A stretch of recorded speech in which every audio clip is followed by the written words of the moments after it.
get as much clarity out there into the public about what is and what isn't, and hopefully some technology will be coming down the line that might make that easier to do. Not put them in plastic bags. And yeah, the most important thing you can learn about recycling is don't bag it. When you tidy up and put all your recyclables into a plastic bag and push that out to the curb, anything that goes in a bag, the nature of the recycling facility itself and how they sort, that's essentially an entire bag that's considered contaminated, even though it may be a bag full of recyclable materials. That's. I'm sorry? What about paper bags? Paper bags, I think, are okay because it's not tied, and as long as the paper is recyclable paper. Yeah. But I understand the complexity in the question because it was only in the process of working for the city that I became aware that all those nice bags you get from Publix as you walk out are already recycled plastic and are considered contaminant. They are not recyclable plastic. So I made the mistakes myself for many years until I had the job of learning more about this.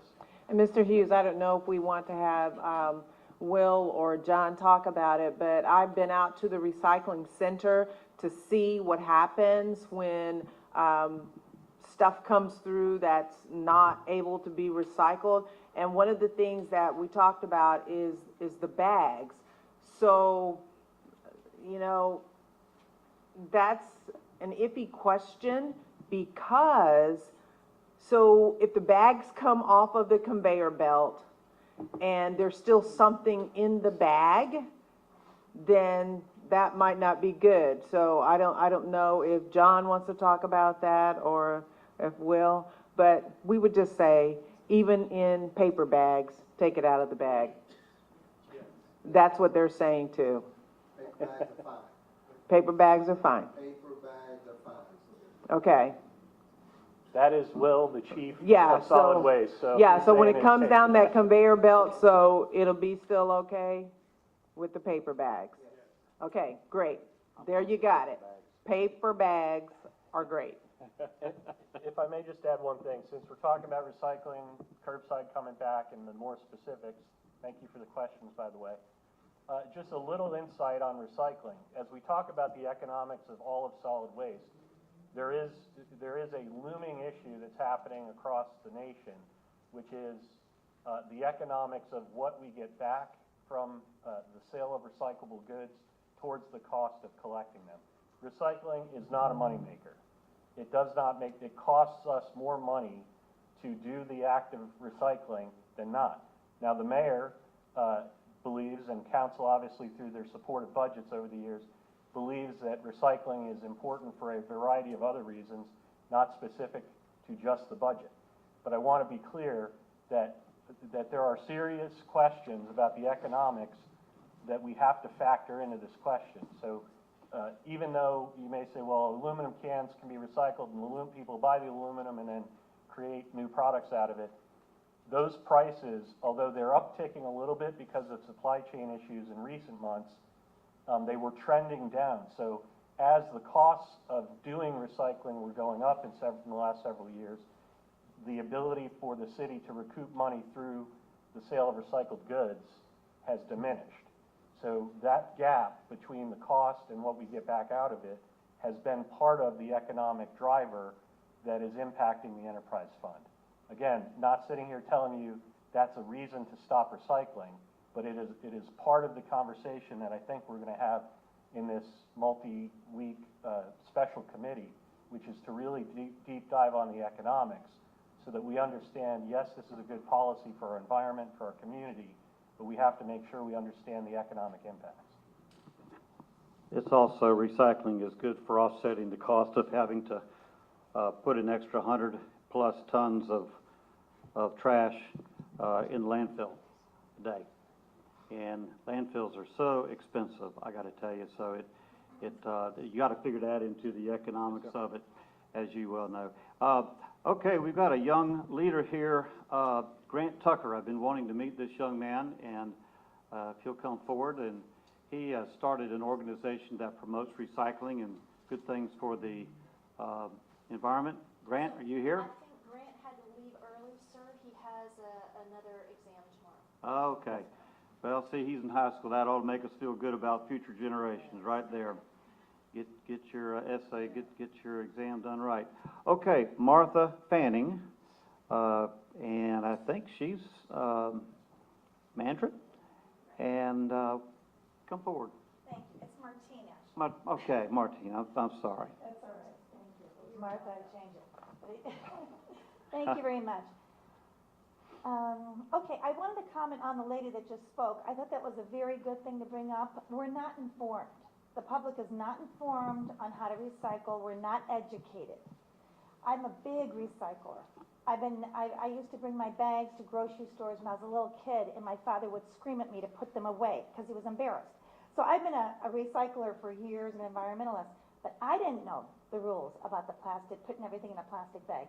So we really need to get that information out, not only maybe on the news, websites, color-coded, send it to households. I think that's a really good idea because for people to work together, the public work together, it has to be easy and we have to hit their pocketbooks. That's the only way the public will work together.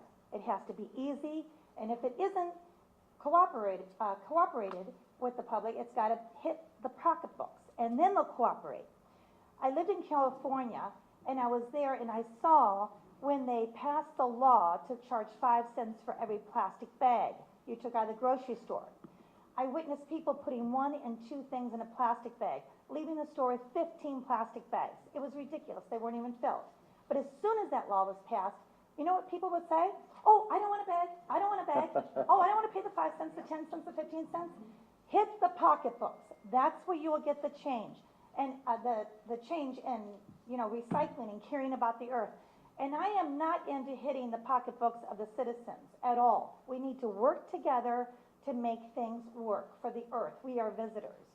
But I did want to bring up how I got involved in this situation because I think it's important to give you officials feedback. I wrote an email about recycling to our mayor in October.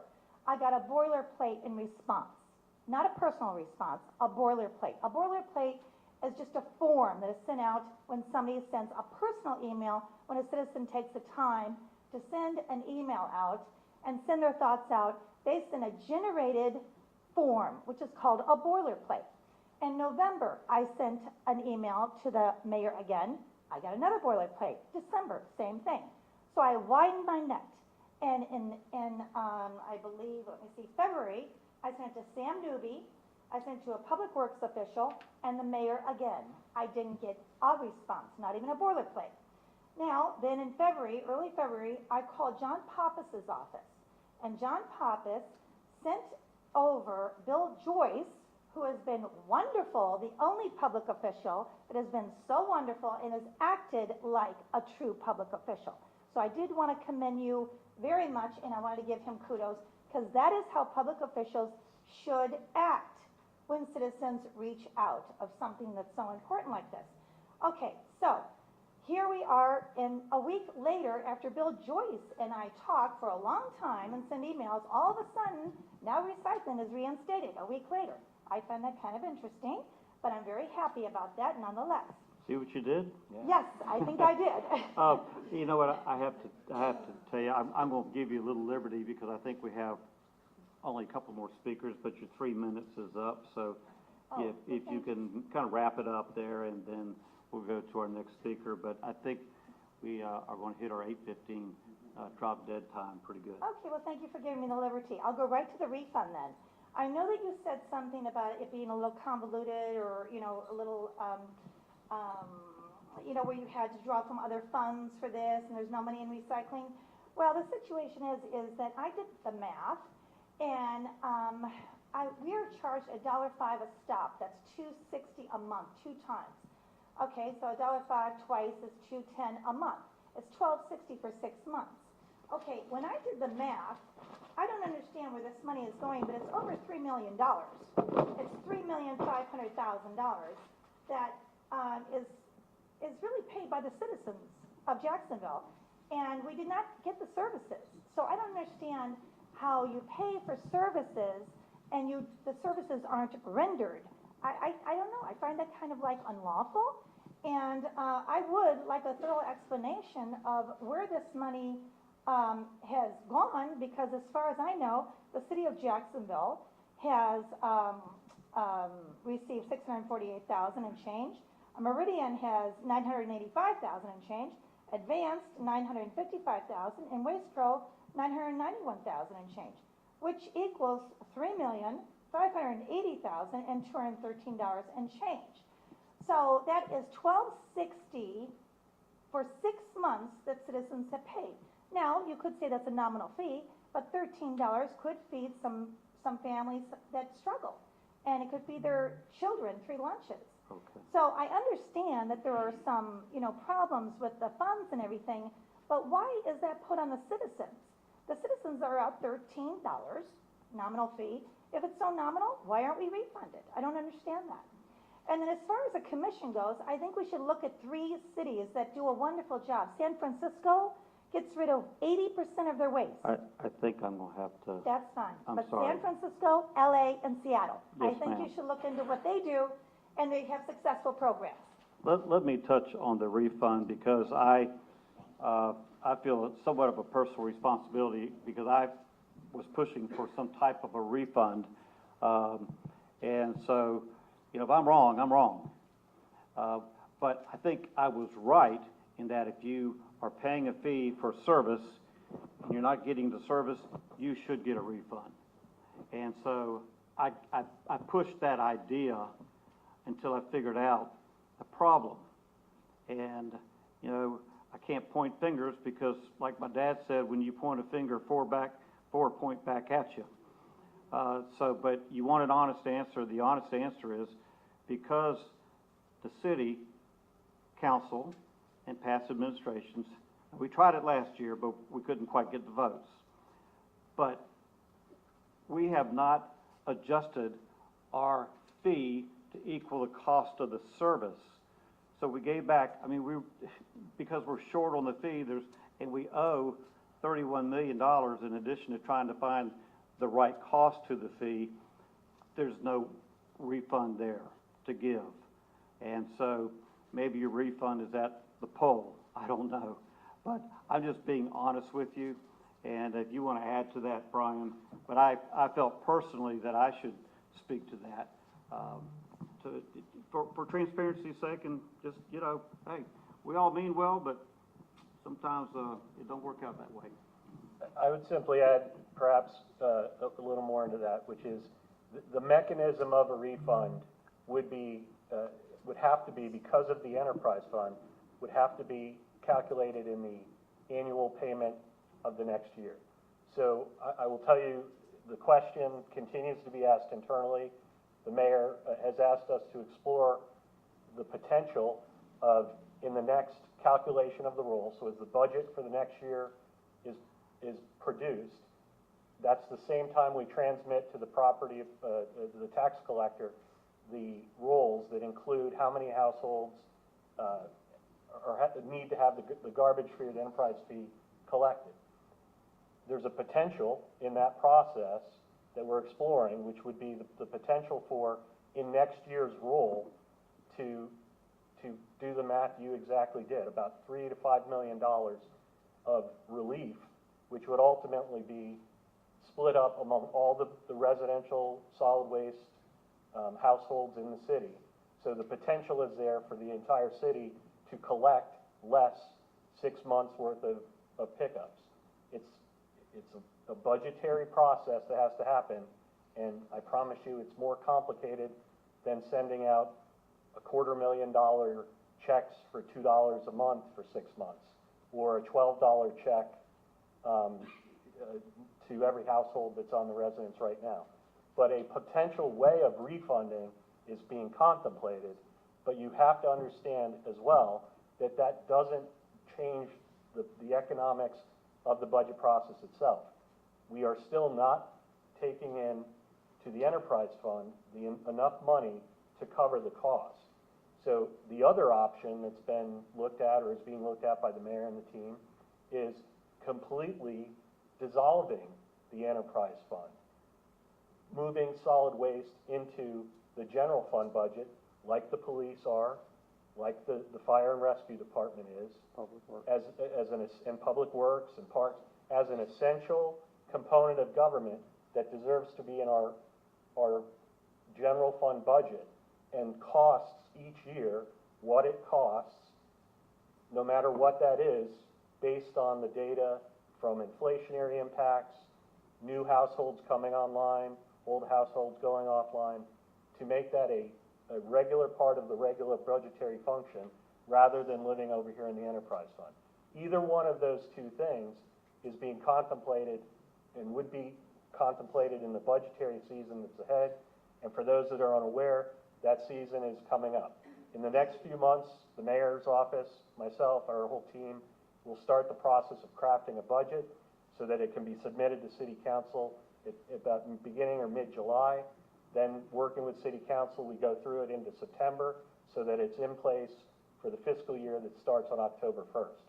So in the months ahead, on the mayor's side, we're gonna look at the potential for essentially either refunding or potentially changing the mechanism that solid waste is considered so that this back and forth between the general fund and the enterprise fund may cease in the future. Both of those could potentially address the underlying part of your question, which is how do we get what we pay for? Can I suggest something? Sure. Instead of refunding in the checks if it costs money, how about not charging? That's what I'm saying. The potential for a refund is most possible by doing it as a deduction from next year's, which is possible in the budget season, but we've got some math to do first. But part of that math is the amount of money that the garbage fee now collects would have to be shifted over to the general fund, which is paying for other services like libraries, public safety, public works. So it's still math, and it's not really a break. You just may not would get a fee, but it would be still have to be. You got to come up with the money somehow, and so. But I'm going to let my good friends at the administration do some work on that. And thank you for everything that you've brought up. I have Robin Bird next. I'd like to extend my apologies to Councilwoman Randy before. At the West Branch meeting, I stated that I had not heard from that I hadn't heard from my council members. And my next statement was directly to her. I realize I may have been misunderstood, and any negative attention that I have caused to Randy before, I would like to sincerely apologize for. I have suggestions and questions. Okay, any questions can be answered in public statements. Okay, everyone told that waste problems started before the pandemic. Okay, so how long before the pandemic? Was it 3 years? Was it 4 years? How long was it? And why did you allow it to get this bad? The handout states the city non-waste employees are being paid out of the budget.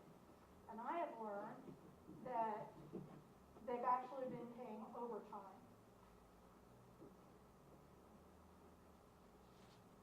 Okay, why aren't they being paid from the waste account? Can these costs be passed to the haulers if the violated contracts will allow? Let's ensure proper bookkeeping and transparency. Paying out of the budget for these non-waste employees means the costs will be passed on to us. Local news announcement of waste haulers being fined. Mr. Carlucci, you were on the news, and this is not a direct quote. He said, where will we put the money? And what will we spend it on? An email from another council member to me said to put it in the general fund. This is not free money. This is fine money, and we're in a waste situation, and this needs to be dealt with waste money.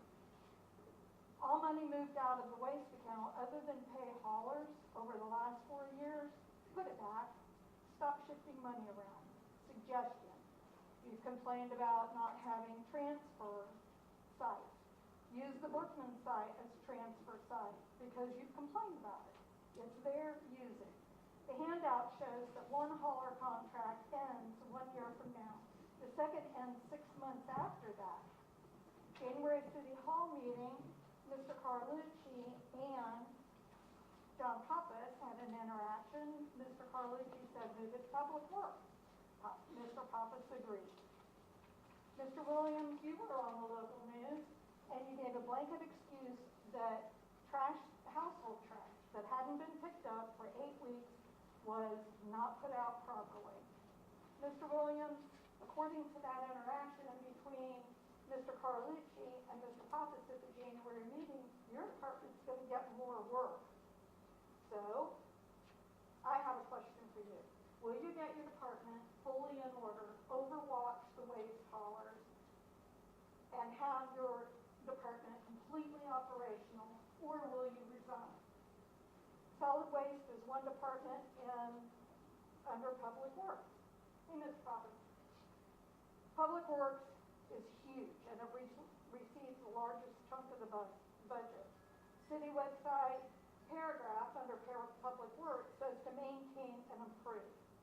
I believe it was Councilman Ferrara that was at the West Branch meeting said that we can't keep up with growth. Okay, so we're behind. We pay a stormwater fee, but we have drainage problems. We have messed up streets. We want them fixed.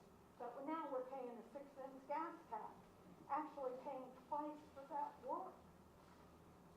So the department, there are departments in Public Works that are underperforming or performing poorly. So my suggestion, Mr. Pappas, is to resign. Will you please resign? Everyone pertaining to John Pappas' employment Ms. Byrd, require his resignation. Ms. Byrd, Do not allow him to retire with benefits. please, don't talk about our city employees like that. If you knew, It's a question. yes, but I don't think it was a kind question. I'm sorry. It's a- So if we can just stick to the issue, but I can't tell you how good a job Mr. Pappas and Mr. Williams do, and I know that because I see it every day. I send them request after request after request, and they take care of them. And their workers are working, 7 days a week. Their city sanitation, they're just one arm, and they're out there picking up for some of the haulers. These people have done a yeoman's work, and I don't know why. I don't want to be defensive, but I also feel like they just need to be just stick to the issues of it, and in calling for people's resignation, that just kind of hurts my soul, to tell you the truth. But go ahead with your comments. Well, there were some questions I'd be happy to speak to. I'd like to sit down. Yes, ma'am. Thank you. You're welcome. Well, first, if Will and John told me they were resigning, I'd not accept the resignation for the very reason Mr. Carlucci just said. I'm quite confident their decades of service to the city have been admirable and commendable, and I appreciate the work they do. And like Mr. Carlucci, I see the amount of energy and work they put in every day. And you should be proud of what they do. So you asked about the number of years. I would argue there's a timeline that starts all the way back with the creation of the Enterprise Fund, which was a very well-intended and important tool that was incorporated, but over time, a variety of council members and administrations may not have kept the notion of that enterprise fund consistent with the costs, and I'll let others talk about politics and how that influences it, but that's a starting point. I'd say recently, in the 3 to 5 years, you've seen, as I said, the labor market here in Duval County, the unemployment rate cut in half over those number of years. That tightens the labor market. That means less people are looking for a job, which means as we grow and have more jobs in this community, which we do today than we did several years ago, there is more competition for those people. It creates wage inflation. And when you have budgetary constraints on one side and you have wage inflation on the other, you have a recipe for what ultimately came to a head in the last year and a half, and even more exacerbated by COVID.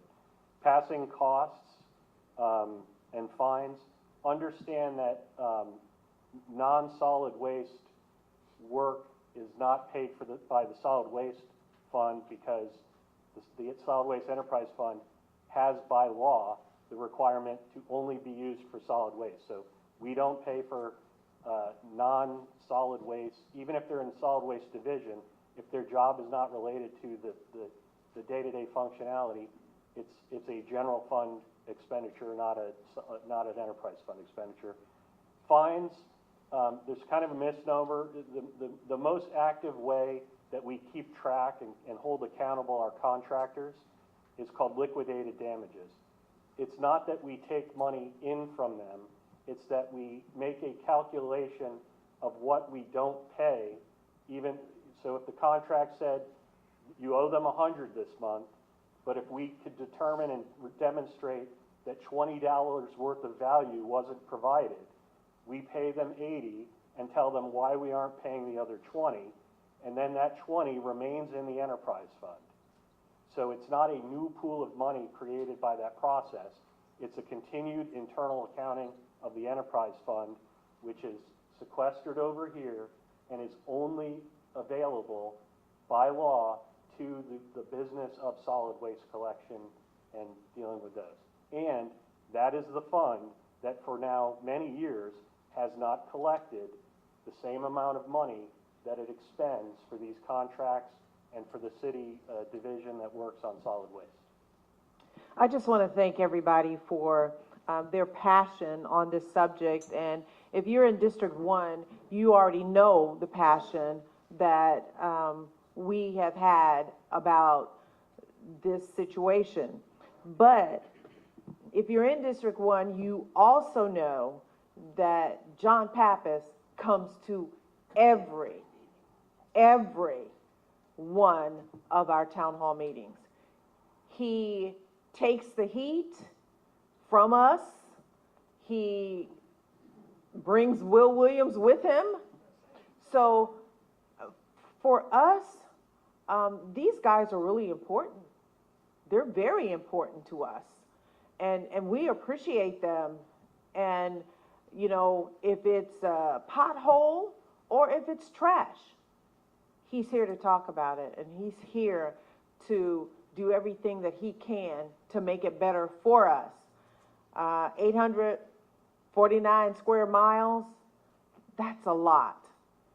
We expect a lot, and we should, but we get a lot from these guys. They're here with us. They're at other town hall meetings, you know, answering questions and trying to be available. That's very important. And the last set of people I want to talk about is our actual, not the waste hauler company. I want to talk about the people who pick up your trash. The people that in so many ways we dump on, okay? That's what we do. We have to realize that they have a tough job, and we just want to make it better, not only for you as citizens and me as a citizen, because my